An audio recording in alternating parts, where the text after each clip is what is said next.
¿Cuántos de ustedes han escuchado hablar, conocen o vieron o alguna vez vieron alguna conferencia de este joven llamado Nick, déjenme ver si lo pronuncio bien. Vujicic. Muchas gracias. ¿Sí saben de qué estoy hablando? No. ¿Sí? Nick Vujicic es este muchacho que nació sin sus extremidades, que solamente tiene una extremidad, un inferior, ¿no es cierto?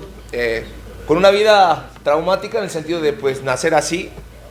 Sin embargo, él cuenta en su testimonio que siendo joven, un niño decidió o intentó suicidarse en la bañera de su casa.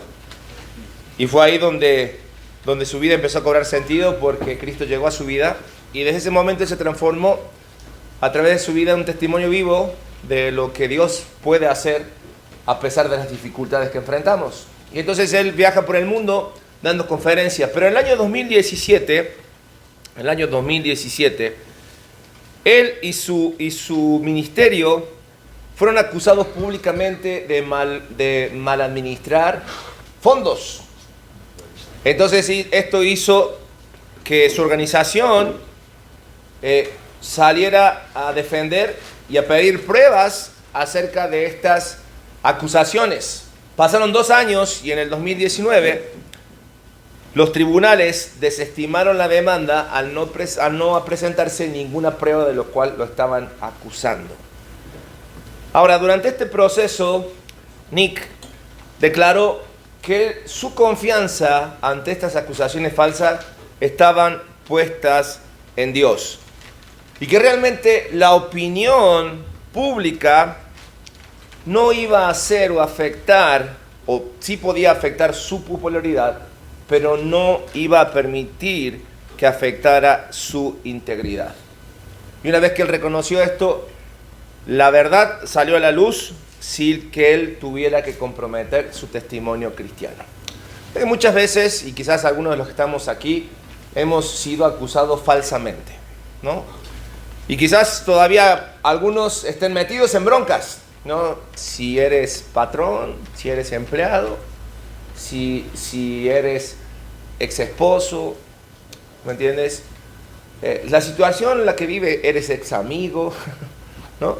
Acusaciones falsas que te han llevado incluso a perder tiempo, pero la pregunta es, ¿cómo salir íntegros de una situación como esta? Por eso, la respuesta en esta mañana y lo que vamos a estar estudiando a la luz de la palabra de Dios es ¿cómo debe presentar defensa un hombre íntegro? Un hombre íntegro. Y definimos integridad como aquella cualidad que nos lleva a poder mantener el orden en nuestras vidas, a través de la congruencia, a través de, como dice la palabra de Dios, que nuestro sí es sí y que nuestro no es no. Vamos a estudiar esto a través del capítulo 25 del libro de los Hechos. Y lo que vemos en el libro de los Hechos va muy de la mano con lo que vivió Nick y otros personajes en la Biblia que más adelante vamos a ver, donde en el capítulo 25 se presentan en los primeros 7 versículos acusaciones graves al apóstol Pablo. ¿De quiénes? De estos mismos judíos que lo venían persiguiendo desde Jerusalén. ¿Se acuerdan? Dejamos a Pablo en el capítulo 24, donde Pablo está encarcelado hace 2 años por el capricho de un gobernante que durante varios años, durante estos 2 años estuvo dale y duro pidiéndole soborno para sacarlo de la cárcel, pero Pablo no dio el brazo a torcer. Injusto del lado que lo quieras ver. Sin embargo, había un propósito. Y después aparece el versículo 25 y capítulo 25, y vuelven a insistir los mismos judíos ahora con un nuevo gobernante para que juzguen a Pablo. Y este gobernante dice, mira, Pablo está aquí y de aquí no se va a mover. Así que aquí lo vamos a enjuiciar. Así que mejor vengan todos los que los acusan. Estoy parafraseando los primeros 7 versículos del capítulo 25. Todos los que los acusan, y dice que vinieron entre 8 y 10 personas. Incluso en el traslado de Pablo hacia el juzgado quisieron atentar contra su vida. Todavía era una cuestión personal. Entonces cuando empiezan a juzgar al apóstol Pablo, la palabra de Dios, versículo 7, dice, cuando éste llegó, lo rodearon los judíos que habían venido de Jerusalén, que no eran más de 10, presentando contra él muchas y graves acusaciones, las cuales no podían probar. Acusaciones falsas. ¿Cómo responder a las acusaciones en nuestra contra cuando las acusaciones no tienen fundamento. Yo sé que a tu mente puede venir algún caso en particular, alguna situación que has vivido, pero quiero que aprendamos en esta mañana que cuando enfrentamos estas acusaciones, la ausencia de evidencia revela que el problema no está en ti, sino en ¿quién? En el corazón de las personas que nos acusan. Es decir, que cuando hay una resolución a este problema, no solo va a llegar la solución a ti, sino que va a llegar una solución o un problema mayor al que te acusa. Con esto en mente, la pregunta entonces es, ¿qué podemos aprender de esta situación del apóstol Pablo y cómo puedo presentar defensa sin dejar de ser un hombre íntegro? En primer lugar, punto número 1, entender que no todas las acusaciones merecen nuestra desesperación. Yo sé que cuando llegue una carta de documento, cuando llegue, ayúdeme abogado, otra de estas, otros títulos que tienen estas cartas, no es hostigación, sino notificación. ¿Me entiendes? Este tipo de cosas que llegan, lo primero que hacemos es jalarnos los pelos. Bueno, lo que tienen, ¿no? Los que no tienen, es una... De la barba. Nos jalamos los pelos y empezamos a buscar o tratar de buscar algún tipo de solución importante o algo que nos pueda sacar. Incluso pensamos a ver qué persona tengo conocida, qué contacto puedo buscar, ¿no es cierto? ¿Cómo puedo estirar esta situación? Sin embargo, el apóstol Pedro nos va a dejar un versículo que tocamos base hace 15 días, pero que hoy quiero meterme un poquito más, adentrarme más acerca de esto. Y sobre todo lo traigo a cotación porque el apóstol Pedro, durante su peregrinar en la vida y durante sus primeros años de ministerio, sobre todo cerca de Jesús, él demostró que era una persona sanguínea, que era una persona que actuaba y después pensaba, era una persona que no había sido destacada por las mejores decisiones que tomó en la vida. Sin embargo, cuando tiene ese encuentro personal con Cristo, después de haberlo negado, sabemos que hay otro Pedro, hay otra realidad en la vida de Pedro. Y él tanto que da el primer mensaje de la iglesia en Hechos capítulo 2, exhortando a la iglesia a llevarse bien con la comunidad. Y después escribe 2 cartas. Y en una de estas cartas escribe en la primera, capítulo 2, versículo 12, lo siguiente: manteniendo vuestra buena manera de vivir entre los gentiles, para que en lo que murmuran de vosotros como de malhechores, ¿qué dicen? Todos juntos. Glorifiquen a Dios en el día de la visitación al considerar vuestras buenas obras. Mira, cuando la acusación llega a nuestras vidas, cuando la adversidad llega a nuestras vidas, Pedro nos está diciendo, mira, la vida cristiana no quiere decir que vas a estar libre de acusaciones. No, todo lo contrario. Te van a acusar y te van a denunciar hasta de malhechor, hasta que estás haciendo las cosas mal. Pero el apóstol Pablo nos exhorta y nos dice que la estrategia del cristiano no es la confrontación continua.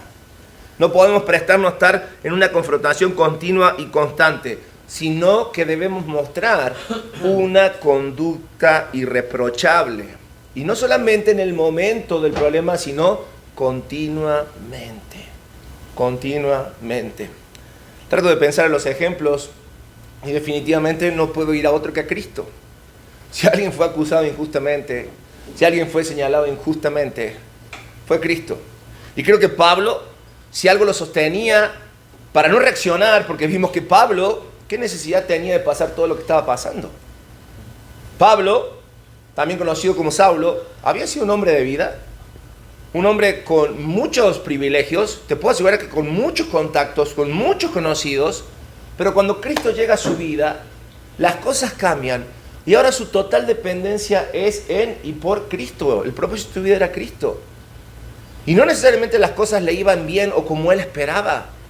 Sin embargo, él llega a decir que él no ve su vida sin Cristo. Y el único propósito para vivir él es Cristo. Pablo, aunque estés en la cárcel hace 2 años injustamente, sí. Y es más, vamos a ver que la defensa de Pablo es muy leve, muy tranquila. Porque él entiende que la buena manera de vivir no es estar definitivamente a la defensiva, sino que es tener una vida que pueda compartir el testimonio de para quién tú vives. Por eso Pedro dice, en el capítulo 2 que acabamos de leer, las buenas obras no siempre silencian la crítica inmediatamente, ¿no? Más, las buenas obras incomodan. Parece que las buenas obras, hablando de hacer lo que Cristo quiere que hagamos, encienden las críticas, encienden el furor de nuestros enemigos. Pero las buenas obras, aunque en el momento parezcan adversas, lo que están haciendo es preparar el camino para nuestra reivindicación en Dios. Porque va a llegar, dice Pedro, el día de la visitación, cuando Cristo vuelva. ¿Y la gloria para quién va a ser? Vamos a poder cumplir nuestro propósito.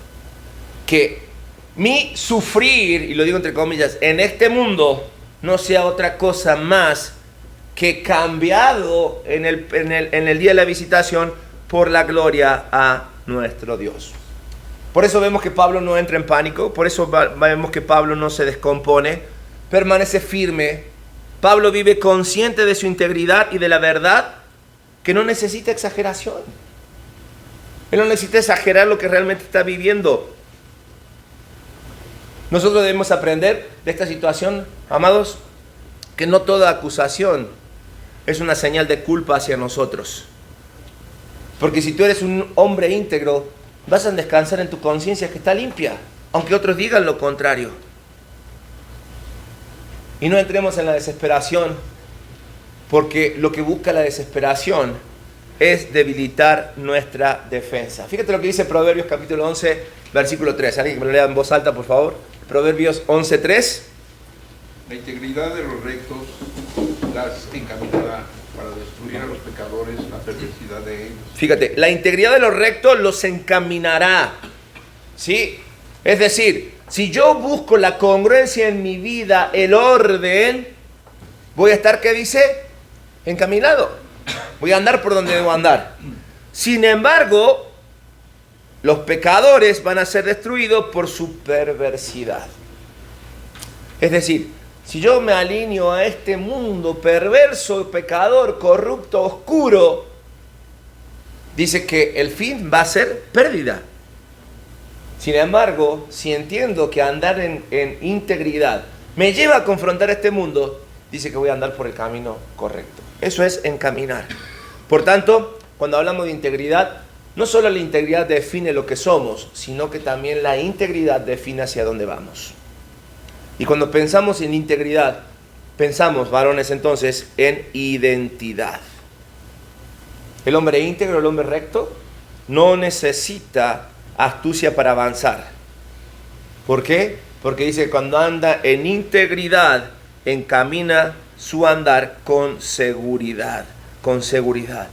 Por lo tanto, esforcémonos por andar en la integridad, porque la integridad siempre conduce al buen camino y la falta de integridad nos termina traicionando. Por eso, hombres, definimos en esta mañana que el hombre íntegro, y completamos en nuestras hojas, no se mueve por lo que opinan los demás, sino por su caminar delante de Dios. Por su caminar delante de Dios. Ahora, entender este punto de que no toda acusación merece respuesta, nos lleva a preguntarnos, entonces cuando tengo que responder, ¿cómo debo responder? ¿Estamos de acuerdo? Preguntémosle a Pablo, versículo 8 del capítulo 25, dice, alegando Pablo en su defensa, dijo así, ni contra la ley de los judíos, ni contra el templo, ni contra el César he pecado en nada. Pablo la hace fácil. Pablo no tiene que usar muchas palabras. Pablo no tiene que levantar el dedo acusador. No tiene que responder a ninguna acusación. Simplemente Pablo lo que va a hacer es, sin drama, sin ponerse en víctima, va a responder con carácter. Va a responder con carácter. ¿Por qué? Porque él entiende que decir la verdad no necesita hacerla de emoción. No necesitas engrosar una verdad. Hombres, cuando somos acusados, y lo hemos dicho un par de veces aquí ya, es muy común que nos tiremos de víctima, ¿no? ¿Por qué a mí? Pero cuando veo a Pablo, él nunca buscó ese papel, ese rol de víctima, todo lo contrario, sino que él se pone como un hombre responsable de su conducta, haciéndose cargo incluso de lo que no le corresponde y de las mentiras que decían acerca de él, porque él entendió que la verdad no necesitaba adornos. Él entendió claramente que lo que dice la palabra de Dios, decíamos al principio, que tú sí sea sí y que tú no sea no. Entonces, si mi verdad está respaldada por Dios, ¿a quién voy a temer? ¿O de qué voy a temer? Aparte, Pablo en todo momento se muestra mesurado, autocontrolado. Él se muestra realmente como un hombre fuerte, un hombre con dominio propio.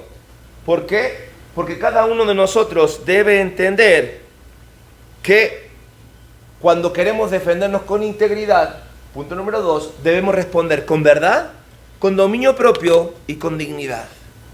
Con verdad, con dominio propio y con dignidad. ¿Quién me lee, por favor, Proverbios capítulo 15, versículo 1? La blanda respuesta quita la ira, mas la palabra áspera hace subir el furor. La blanda respuesta quita la ira. Mira, esto es todo lo contrario que nos enseñan como hombres, ¿no? Si a ti te habrán golpeado, tú tienes que hablar más fuerte. Tienes que terminar de imponerte. Porque al final, el que pega primero, pega 2 veces, ¿no? Entonces tú dices, ok, estamos dando cuenta que vivimos un mundo que está al revés de lo que la Biblia espera de nosotros. Por eso la palabra de Dios nos pide que seamos mansos y humildes de corazón. No mensos, mansos. Mansos. Es tener nuestro carácter bajo control. Eso es ser manso. Es ser templados. ¿Sabes cuando una persona es templada? Es cuando una persona que es puesta a prueba. Si has escuchado de los vidrios templados, ¿no? Esos vidrios resistentes, duros. No es que existe un vidrio que así se hace un material. No, agarra el vidrio y se lo pone a prueba. Se lo pone a fríos extremos y a calores extremos. Entonces, se ablanda y se endurece. Y cuando toma consistencia, es bien difícil romperlo. Eso es ser templado. Más allá de que sabemos que la templanza es parte del fruto del Espíritu. Entonces, cuando hablamos de dominio propio, que es lo que Pablo está demostrando aquí, nosotros necesitamos entender que el dominio propio no es otra cosa más que vivir bajo el control del Espíritu Santo. Amor, gozo, paz, paciencia, benignidad, bondad, fe, mansedumbre, templanza, dominio propio. Ok. ¿Se dan cuenta que la palabra de Dios, la economía de la palabra de Dios es suficiente? No dice ni de más ni de menos, dice lo justo y necesario. Y a veces lo pasamos de largo. A veces lo pasamos de largo. Solo nos quedamos con las frases motivacionales del apóstol Pablo que dice, todo lo puedo en Cristo que me fortalece. Sí, pero ¿en qué contexto? Pablo dijo, lo supe tener todo y ahora no tengo nada. Sin embargo, en esta condición y haber vivido lo que viví, puedo concluir que todo lo puedo en Cristo que me fortalece. Que me fortalece. Por eso Pablo, antes de abrir su boca, entendió que es mejor lo que dice Eclesiastés capítulo 5, versículo 2. No des prisa con tu boca, ni tu corazón se apresure a proferir palabra delante de Dios, porque Dios está en los cielos y tú sobre la tierra. Por tanto, sean pocas, ¿qué? Tus palabras. Sean pocas tus palabras. ¿Queremos aprender sabiduría? Dentro de nuestra integridad, ¿queremos ser hombres sabios? Aquí te va el secreto. El hombre sabio expresa la sabiduría ¿a través de qué cosa? De que el hombre íntegro responde con control, no por impulso. El hombre íntegro responde con control, no por impulso. ¿Por qué? Porque la sabiduría se expresa cuando menos hablamos. Caray. Caray. Parece que el hombre sabio en este mundo es el que más palabras tiene, más rimbombante habla y más nos deja con la boca abierta. Para Dios, la sabiduría expresada en un hombre íntegro es cuando menos habla. Porque cuando menos habla, más reconoce quién es Dios. ¿Se escuchaba alguna vez la frase o te has puesto, es que yo no escucho la voz de Dios? Es que si no dejas de hablar, va a ser difícil que puedas escuchar. 3. Cuando aún respondemos con carácter, con dominio propio, queda todavía enfrentar la decisión final. Y aquí la pregunta, ¿en qué vamos a confiar? ¿En lo que nosotros podemos conseguir o en el resultado que Dios tiene para nosotros? Por eso el punto número 3 es, confía en que Dios usa incluso la injusticia para cumplir su propósito. Fíjate lo que pasa, versículos 10 al 12. En el 8 Pablo recurre a la ley. Dice, no tengo nada contra los judíos, no he pecado contra la iglesia, no he pecado contra el César. ¿Por qué dice esto? Bueno, judíos porque eran los que lo estaban persiguiendo, la iglesia porque le tiraron la ley encima y Pablo dice no. Y ahora lo que pasaba era de que Pablo era ciudadano romano y estaba siendo juzgado por el imperio romano. Dijo, ¿sabes qué? Ni contra el César he pecado. Fue fallado. Entonces, ¿qué pasa? Versículos 10 al 12. Dice, pero dijo, ante el tribunal de César estoy. ¿Por qué? Porque Festo, queriendo, versículo 9, congraciarse con los judíos, respondió a Pablo y dijo, ¿quieres subir a Jerusalén y ser juzgado de estas cosas delante de mí? Dijo Pablo, ante el tribunal de César estoy, donde debo ser juzgado. A los judíos no le he hecho ningún agravio, como tú sabes muy bien. Porque si algún agravio o cosa alguna digna de muerte he hecho, no rehúso morir. Pero si nada hay de las cosas que estos me acusan, nadie puede entregarme a ellos, a César apelo. Entonces Festo, habiendo hablado con el consejo, respondió, a César apelado, a César. ¿Dónde estaba el César? En Roma. Volvamos unos capítulos atrás. Pablo está viajando por Asia llevando el evangelio.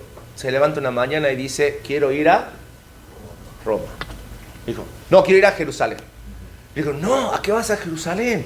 Tienes que ir. El Espíritu le dijo, tú tienes que ir a Jerusalén porque hay algo preparado allí para ti.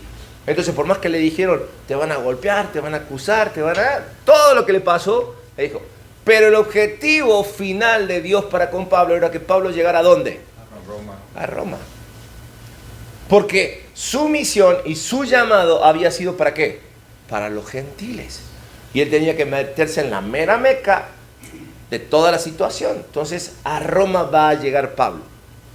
Quizás no de la mejor manera, pero al final el propósito de Dios se cumplió. ¿Qué hubiese sido más fácil, no crees? Que como Pablo había experimentado los milagros de Dios, en el hecho de que lo levantara de los muertos, en el hecho de que lo salvara de tantas cosas, de naufragio, de picadura de serpiente, y etcétera, etcétera, etcétera. No hubiese sido más fácil que decía, bueno, Pablo, agárrate fuerte, te voy a teletransportar a Roma para que no sufras. Hubiese sido más fácil, ¿no? O mira, no existen los aviones, pero va a venir un pájaro gigante y te va a llevar a Roma. No sé.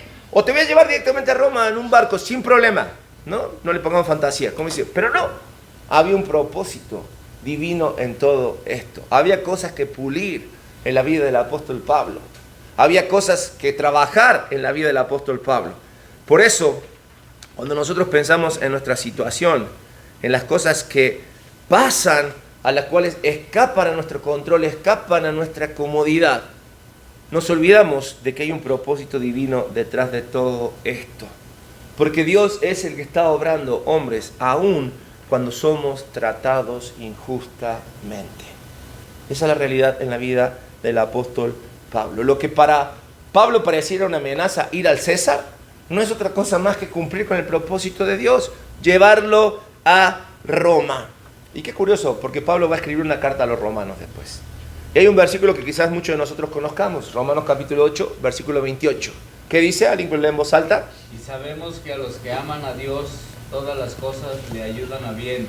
Esto es, a los que conforme a su propósito son llamados. Otro versículo que muchas veces agarramos como caballito de batalla para que la prueba pase rápido, ¿no? Lo que me está pasando, esto va a ayudar a bien, así que lo declaro, lo pienso, lo deseo y cierro los ojos y no es así.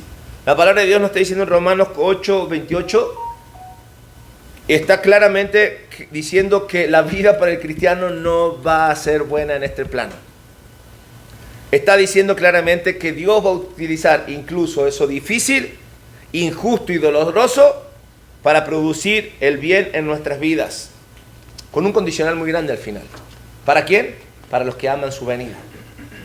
Para los que aman su venida. Sí, si por ahí pensabas que llegar a Cristo era solución a tus problemas, si llegar a Cristo era vida color de rosa, déjame decirte que es muy difícil lo encontremos en este plano. En este plano terrenal, el mismo Señor Jesucristo advirtió, vamos a tener problemas, pruebas, aflicciones. Él oró por nosotros, Juan 17. No te pido que los quites de este mundo, sino que los guardes del mal. Sabemos que nosotros sufrimos, pero no podemos minimizar los procesos en nuestras vidas. Pero nunca debemos olvidar que Dios es el que está controlando cada una de las cosas.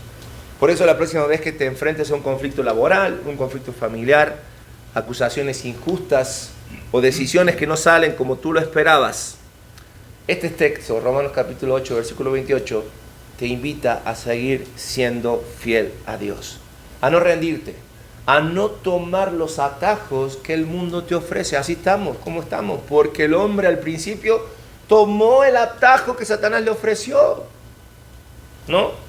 Satanás le ofreció un atajo: tú no necesitas de Dios, tú puedes.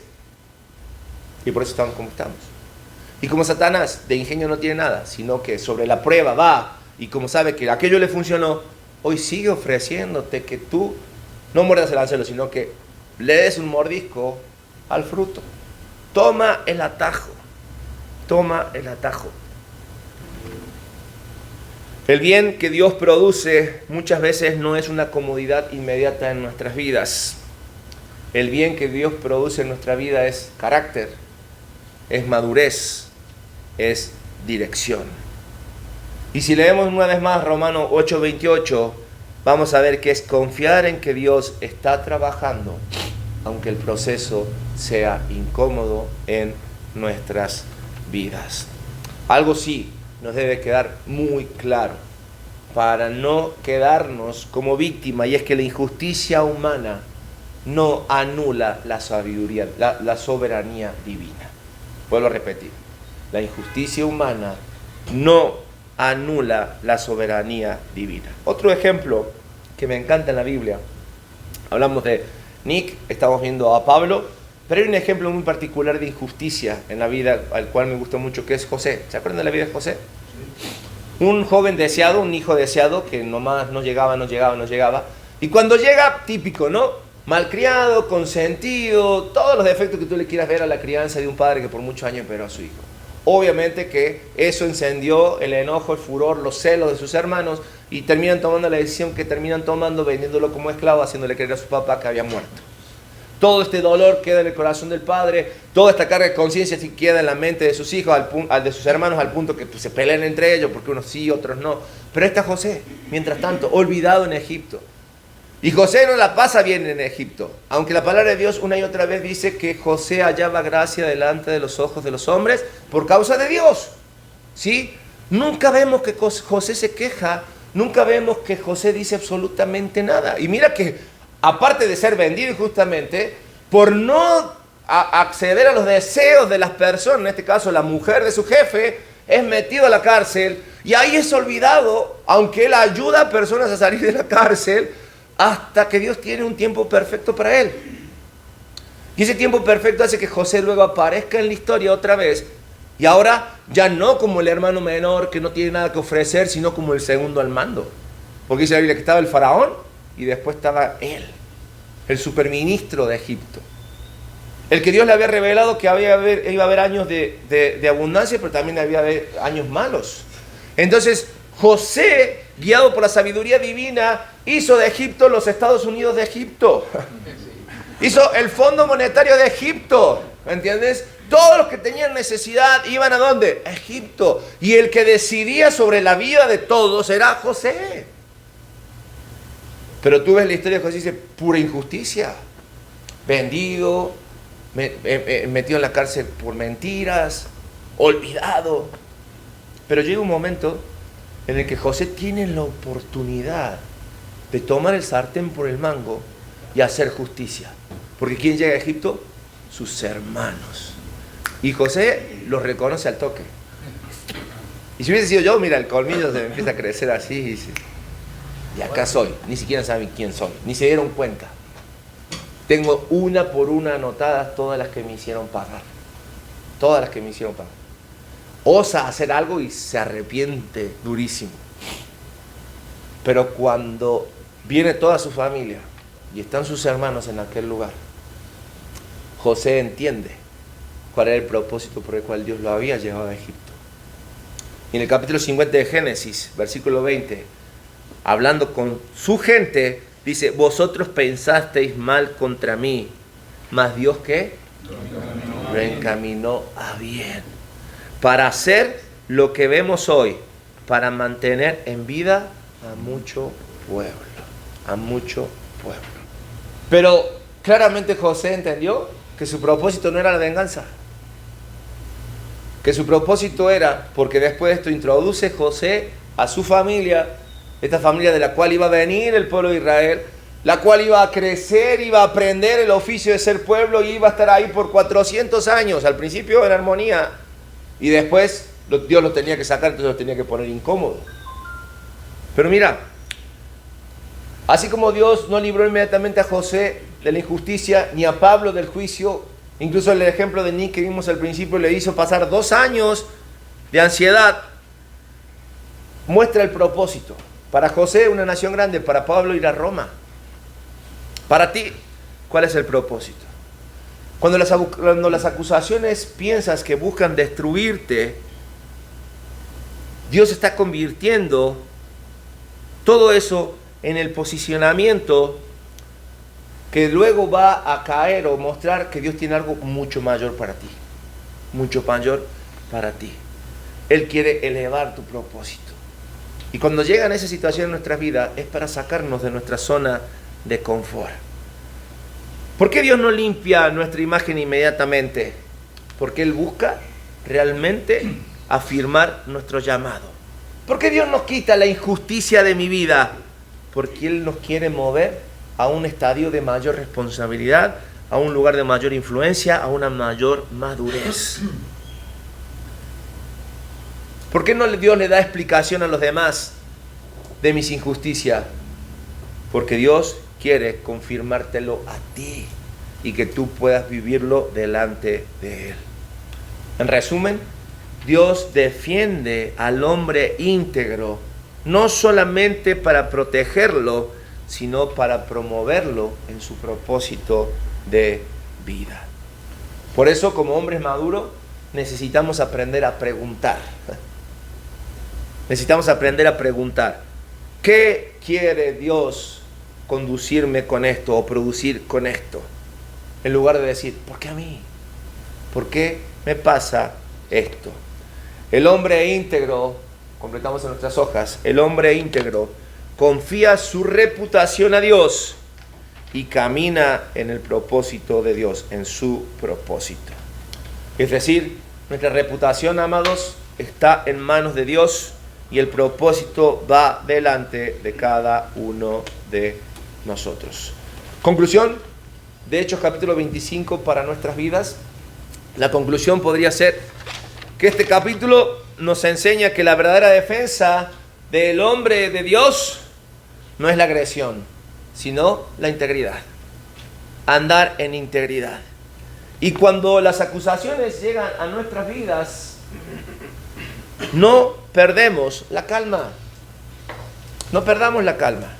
Cuando las acusaciones sin fundamento llegan a nuestras vidas, no negociamos la verdad.